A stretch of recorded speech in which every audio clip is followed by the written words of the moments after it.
Tana Douglas, welcome to Australian Musician. Thanks so much for having me. We're talking to you because you have this wonderful book out called Loud, which is your memoir of life in the music industry as a roadie and a lighting technician. Today, there are all sorts of courses and degrees in all sorts of aspects of the music industry. It's a bit of a cliche, but your education really was the school of life, wasn't it? Absolutely, yes. There was none of that going on in my time, but it seems to be gaining popularity, and some of the schools are good and others not so good. So be careful out there. But but you still have to learn how it all goes together on a day-to-day basis in a different venue every day. So I mean, learning it in school is a great start, but you need to be able to think on your feet. Someone needs to be able to come up to you and say, oh, guess what? The stage is smaller than we thought. We've got to lose 1/3 of the rig. Most people would go, what do you mean? They can't do that. Well, you have to, so you have to think about it. You only got a very short amount of time, but that's the secret side of what we do. We think on our feet. We're totally, malleable, and we just make it happen. Yeah. You got your start working with ACDC before they became the huge international success that they are today. How crucial were those early days working with ACDC, and what kind of things did you learn that stayed with you? I think it was really crucial because I was really young and really impressionable. And the young clan, as I call them affectionately, the young clan has this amazing work ethic. And that was instilled in me. I mean, I was never scared of hard work. I'd always had to work hard, in my home and that sort of thing when I was a kid. So, I mean, I never shied away from hard work, but they instilled it in me that if you work hard and you focus on a goal, it's going to come. And it did. It came for them, obviously on a much larger scale, but it came for me also. So, that's something I bring with me from those very early days. Yeah, the two constants that I get from the book about you is that one, you're always more interested in what kind of a person someone is as a human than where they sit in the pop or rock hierarchy, and two, that getting the job done is king. And there's a beautiful example of both of those things at the Iggy Pop concert where he leaves the stage perhaps a little early, and you have to go through the crowd to find Iggy. And Iggy says to you, Tana, I want you to meet somebody. This is David Bowie. And it sounds like you all but ignored Bowie and you were more interested in just getting Iggy back on stage. That's what mattered to you. Yeah, actually, he hadn't made it to the stage. That was the major problem. The house lights had gone dark and there was no Iggy. It's like, where is he? And it's like, he's in the dressing room. It's like, no. He's supposed to be on the stage. And that's when I got summoned to the dressing room. And that was because he wanted me to meet David, who'd finally turned up, so they'd had a bit of a falling out. And I guess, this was the coming back together, and Iggy thought it was important that I got to be a part of that. So unfortunately, though, the house lights were out and it was like, we need to get to the stage. So yeah, that was my priority. Anything to avoid a riot is good. So how was that gig once it got up and running then? Oh, well, I mean, it was great for everyone apart from me. I mean, what spoiled it for me was he stole my leather jacket, wore it on stage, and it got lost in the audience. It was like, are you kidding me? It was like, so between having to fight my way through the crowd to get him onto the stage without a riot, I then had to, after the show, go through the crowd, and they had all the doors locked, and they were trying to, I mean, it was a venue, the Music Machine, full of punks in leather jackets, of course. And so trying to find mine in that throng was impossible. But, kudos to the security guys. They certainly tried for me. So for me, it was not a favorite show, but it was a good show. And did you get to meet Bowie and have a chat? Yeah, well, I got to meet Bowie, absolutely. Not probably how anyone expected it to turn out. But do we have time for that story? Yeah, sure. Yeah, well, like I was saying, I was at the front of house position. The audience is all there. The house is called to black. And all of a sudden over the intercom, it's like, Tana, you need to come backstage. Iggy wants you in the dressing room. It's like, what? no, no, no, no, no. He's not meant to be in the dressing room. He's supposed to be on the stage, and it's like, he's not leaving. He won't leave the dressing room until you get up there. And it's like, oh God, what now? So I had to fight my way through the crowd, clamber up onto the stage, ran upstairs, and the hallway to the dressing room was just chock-a-block with people. I mean, there's all the leggers hanging around. There's the record company people. There's management, and it's like, what is going on? The band, of course, was smart enough to stay by the side of the stage. They figured he'd turn up eventually, but there was just people everywhere. And so it's like banging on the door, I'm going, what's going on? They've gone, you've got to get him out of there. You've got to get him out and get him on the stage, So I'm banging on the dressing room door. James Osterberg. I call him James Osterberg when I was angry with him, like his mum. James Osterberg, what are you doing in there? And he opened the door and he's giggling, and it's like, what are you giggling about? And he's like, oh, good. Grabs me by the scruff of the neck, pulls me in, shuts the door and locks it. That got them. It's like, I'm one of them. What do you mean that got them? I'm one of them. You need to get onto the stage. And he's like, yeah, no. But wait, I want you to meet someone. And just as he said that, he's got this mirror with 3 lines of cocaine on it. And he does one and he passes it to me. And so there's 2 left. And he starts walking over to this guy who was like stood off in the corner. And I couldn't really see who he was. And I was really a little upset, actually, because I just had to fight my way up there and try to get him on the stage. So I look at these 2 lines and I figured one was meant for me and one was meant for this other guy. So I thought, you know what, whoever he is, screw him. So I did both, because I thought whoever he is, he's a bad influence because he's not getting him onto the stage, And just as I did the second one, Iggy drags him over, goes, Tana, he's jumping about. I want you to meet David, Bowie, and I'm like, oh. So it was like, oh. So I just gave him the mirror and the note, grabbed Iggy and ran out of the room. Come on, let's go. We're going to get you on the stage. So it was an eventful show, as shows go, between the almost riot, the running backstage, the messing with David Bowie, losing my jacket. It was like quite eventful, really, for one show. There seemed to be a certain naivety about you in the early days. Is it true that when you met Neil Diamond, you didn't know who he was? Yeah, I didn't know who he was. I mean, I was pretty much fresh out of the rainforest. I mean, I'd come from boarding school to my hippie phase in the rainforest to, working straight for ACDC. And I mean, there's not a lot of Neil Diamond going on in an ACDC house. You know what I mean? So I'd sort of missed the whole Hot August Nights thing. I was oblivious to all of that, and I'd just done Carlos Santana. So, and they'd actually referred me onto the Neil Diamond crew. So I thought maybe they were similar. Carlos Santana, Neil Diamond, not. So yeah, that was a bit of an eye-opener.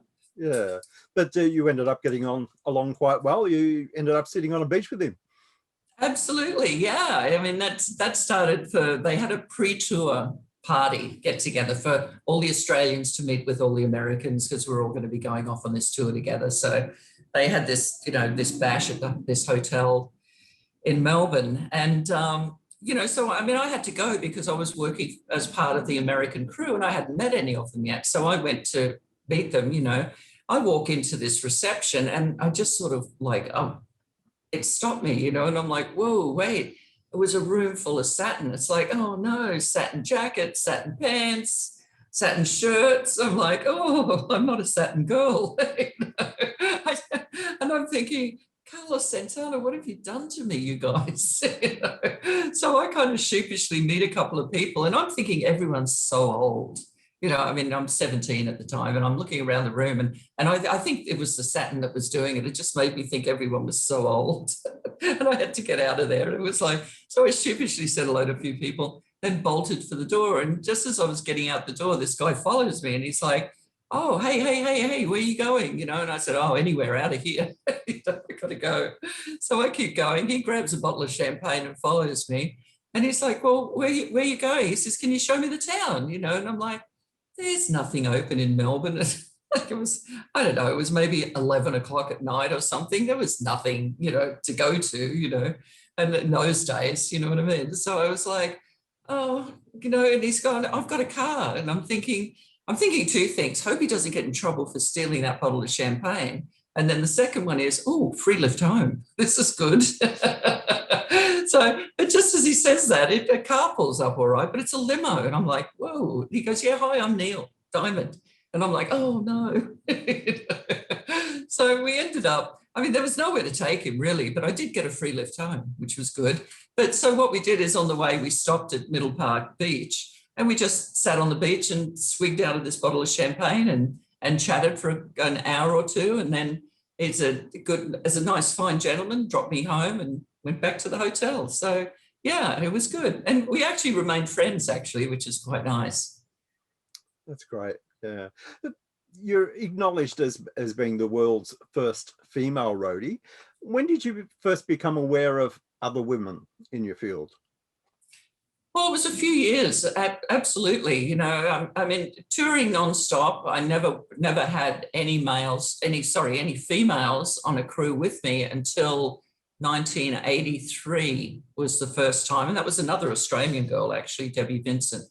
And but before that, slightly around about 79, I saw a female follow spot operator in a theatre in one of the venues in England.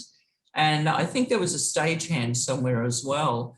But I never saw any women actually touring. You know, I mean, these were people who'd come in, like operate a follow spot for a show and then go home, and they'd probably work at like a production company during the day or something like that, you know.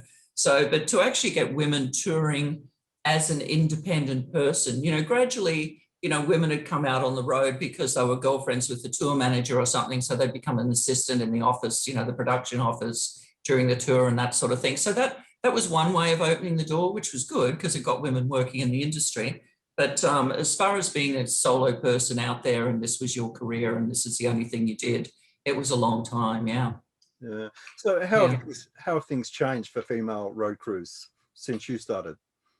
Well, it's changed a lot. You know, I mean, there's a lot more amenities now, which make it a little bit more hospitable for females. I'm not saying that we need anything special, but I think it attracts them more because it's not quite the Wild West where you're sleeping in the back of a truck or you're falling asleep in a rent-a-car while someone else is driving to the next town. You know, there were no showers. There was no communication with anyone because the only phones would be hotel phones. And they were so expensive, you know.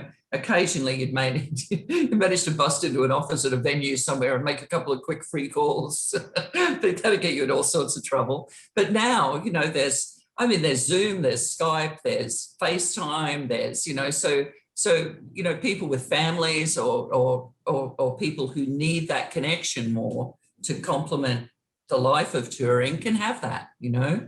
So, and, you know, the tour buses now are wonderful, you know, I mean, they're mobile homes, you know, which is great. There's showers at the venues afterwards. There's full professional catering, all that sort of stuff. So, I mean, it makes it better for everybody, not just females, but I think it makes it a little bit more enticing, you know, for being prepared to work the really long hours, do the hard job, but there are some amenities in tow. So I think that makes it better. You know, and also I think men have got more used to women being around, you know. So I noticed in the 90s with Lollapalooza, actually, over here in the States, there was a lot of women that, well, a lot, meaning, you know, more than one or two. You know, there was the whole production office was run by women on Lollapalooza. There was, you know, like Pearl Jam's monitor engineer. She's been with them 25 years now. You know, she was with them back then, you know, so there were different bands and, you know, you'd occasionally see a backline technician that was a female. So that's when I noticed it change, was in the 90s. But until then, I really didn't notice that much change at all. Yeah.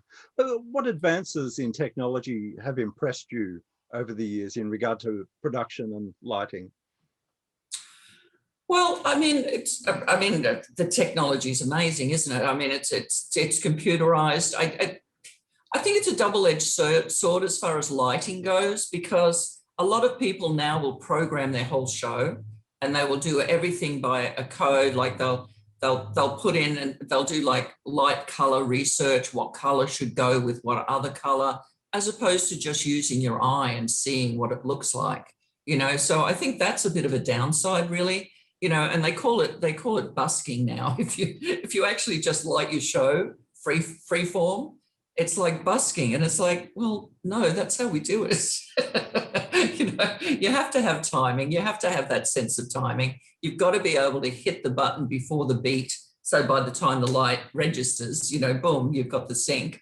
So, there's a lot of different things. I mean, the technology is good, and I mean, the fact that you can have, controllers that are controlling like 30, 40, 50 motors moving at the same time, all that sort of stuff, which would be it would be impossible for individual people to have that many individual people trying to do it. So, I mean, things like that I call it bulk technology, things that mean you can do multiple things at one point at one time with one controller. That to me is a time saver, and it's also a safety thing, which is really good. Yeah. You've been a roadie, a lighting technician, and now you run your own logistics company. What's been your greatest accomplishment in regard to logistics? There was a few. I actually don't run that company anymore, but I did for several years. And as far as logistics, there's been challenges which are great. Like I had to get for Carlos Santana again. It was his 50th birthday, and he decided he wanted to do a show in Lima, Peru. And I'd never been to Lima, Peru, and no one wanted to go down there because the promoter was actually paying for the sound and lighting rig to go down there and for the concert. No one trusted the promoter to actually pay except for me. And it's not that I trusted him, I just wasn't going to get ripped off. I was determined. So I went down there personally myself. So it was quite interesting, actually. There were, soldiers dressed in all black with berets and machine guns at the airport, and that was going into the country. And after the concert, the promoter didn't want to pay me, and he had all these thugs, and he was making me count out all this money after the show in cash, and he had me in this back room, and it was like, I had to run away. I had to grab the money and run in the end because there's no way he was going to let me keep it. And then a coup broke out that night, political coup. So I had to gaffer tape all the money to my body and get out to the airport, make sure the equipment got on the flights. And then I got the last flight out of Lima, and then the country shut down for several weeks after that. So I was lucky to get out. It was quite eventful. That's amazing. COVID has been bad enough for the industry, but for the UK and Europe, they're also dealing with Brexit. What are your industry friends in Europe and the UK telling you about how Brexit is affecting them? Well, it's not affecting us at the moment because nothing's going on. We can't tour. But if it stays as they're talking about, yes, it's going to be a pain in the ass. Yes, it's going to be expensive. There's going to be costs. But to be honest, I think they're just posturing. I think they'll actually come around after. It's going to be another year before there's tours going on. So I think by the time they beat each other up backwards and forwards over the next 12 months, it'll settle down and become something that's viable. Before Brexit, we had to go in and out of different countries. We had to have carnets. We had to stop at customs points and get stamps on our passports and that sort of thing. If there's actual visas that are required now for touring, someone's going to start up a company that just specializes in that. So you've got a tour coming up, you get everyone's passports, you send them off to Joe Blogg, who's sitting in his office, and he's got runners going off to whatever, consulates needs to go to. We'll adapt, Is it going to be more expensive? Well, everyone's looking to make money, aren't they? So, and why does it become the band's cost? If it's more expensive to go into a country, this is just my opinion, if it's more expensive to go into a country to tour, then that cost should be borne by the promoter. I don't see why it's got anything at all to do with the band. Yeah. Doesn't make sense to me, And they're not going to go without international bands. They're not going to say, oh, well, we'll just use our own bands. We won't do any. They're not that stupid. It's $1 billion industry. Yeah. So hopefully I'm right. It could be wrong. A lot of production companies are saying that the road crews are moving into other industries like building construction so they can survive and they might never come back. Is that a concern to you? I think it's a very legitimate concern. Very legitimate concern. It's, it's already been over a year. Like I feel it's going to be another year. but 2022, I think, is going to be the earliest that anything substantial happens in the industry. So, people with families and things like that are going to realize that even though maybe they've only ever worked on music tours, they can do a ton of different things. They can drive forklifts, they can whether they drive tour buses or forklifts, or they're electricians, or whatever it is that they are on the tour, they can adapt that. And, the term is pivot. They can pivot to anything, and I say this, I've been saying this to people for years, because it's a problem in the industry, actually, when people stop touring and they've been touring their whole life. They feel as though they've got no worth, that they can't do anything and they don't have any value. They've got a ton of value. If you can work in this job, in this industry, you can do anything. You really can. And I've been trying to instill that in people for decades, like just adapt. You've got to adapt, So you might not be working for a rock star anymore. It doesn't matter. You'll find a job that's easier, that keeps you home, and you can enjoy life a bit more now. You can relax, So, as far as people not coming back, that's a true thing. I believe that that's a true thing. I think we've probably lost about 40 to 60% already, that can't afford to come back. They've got bills that they've got to pay.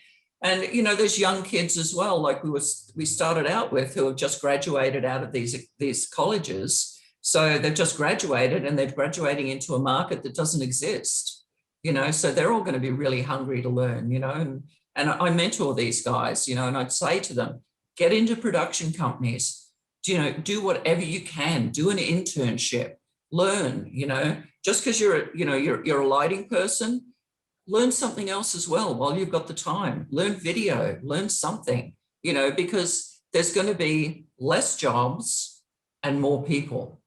So the more the more chance you have of getting hired. Just keep up with the technology that's changing constantly, and diversify. That's what you have to do, to survive. Yeah. And also, I think, the Center for Disease Control, I think there's going to be guidelines. If it's not, I think there's going to be some sort of ID that you're going to have to carry to perform this job. And there's courses online right now that you can take to become CDC, to become COVID compliant. So I tell people, take those courses, take them everywhere. Take one in Australia, take one in Europe, take one in America. They'll all be similar, but they may be slightly different. And we've got time right now. Just don't sit back watching old movies or whatever it is you're doing. Learn something. Yeah. Tell me about some of the organisations that you're working with that assist road crews musicians as well in getting through the pandemic. I know there's Crew Care with Support Act here in Australia. I'm a great supporter of them. I support them every chance I get. There's over here. There's an organisation for female crew members, which is Sound Girls, which is amazing. They offer all sorts of learning courses. They offer, internships. They offer scholarships. They offer all sorts of things. That's just an amazing organisation for women. There's one in Europe, which is WILM, W-I-L-M, which is Women in Live Music. So, both of these organisations I'm really close with, and I do whatever I can as often as possible to help them, like I do with, Support Act and Crew Care. And, there's various other organisations that are set up by, companies like Nationwide. Yeah. I don't know. I'd rather stick with the crew ones than ones that are run by promoters and people like that. Nothing, if they're doing something good, that's great. It needs to be done, but I'm more of a grassroots kind of girl. The book Loud is out now and doing well. Have you saved? It is. Have you saved enough stories for a sequel? Well, there's always stories, isn't there? It's whether or not you can tell them. But this one's doing really well, and it's getting a really positive feedback, and no one's sending me threatening notes for disclosing their innermost secrets. So I think we're doing quite well. Yeah. So what's on for the rest of 2021 for Tana Douglas? 2021, well, we're going to do this. Once this settles down, the promotion for Loud settles down a little bit, I've got one final semester at UCLA where I complete a certificate program in creative writing. So that's exciting. I've been doing that for a couple of years. So that will be the end of that. You know, I'm talking to people about offers for documentaries and all sorts of things. So it's really quite interesting. I've got a pet project that I'm working on the side as well, which is a living history of production in Australia. So it's like the evolution of production through the eyes of the people that were there that actually took part in it. So, you know, I'll be talking to all sorts of different people, and then, you know, we'll have sample examples of different equipment and how that's evolved through the decades as well. So that's kind of a pet project of mine. So, you know, it's a little tricky with COVID, but we're laying all the groundwork for that as well. So I'm really busy actually, which is great, you know. Yeah. Well, Tana Douglas, it's been great to chat, and thanks for joining us. That's my pleasure. Thank you.